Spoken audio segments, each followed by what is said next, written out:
Ce que vous auriez constaté aujourd'hui si vous aviez assisté aux séances plénières, ce sont tous ces avis mitigés des députés sur les grandes lignes du projet de loi de finances 2016. Opposants et partisans à ce texte ont posé leurs questions au ministre des Finances, qui s'est d'ailleurs montré à l'aise face à eux. Quand on s'adresse à un des députés membres du FLN, celui-ci ne rate pas l'occasion de nous partager son enthousiasme.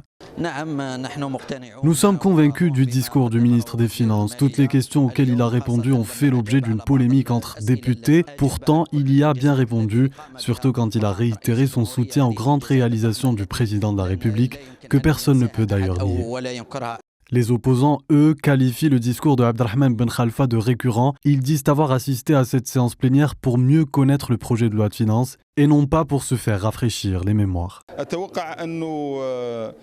Je pense que le discours du ministre des Finances est un discours qui survient seulement pour citer les réalisations du président durant les 10 dernières années, ce qui n'arrange pas les députés qui, eux, comptent s'opposer fermement à ces lois qui font les affaires d'un groupe restreint d'investisseurs.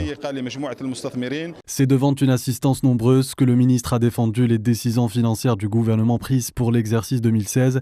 Sans afficher un signe de faiblesse, Ben Khalfa a tenté jusqu'au bout de convaincre les députés présents, mais en vain.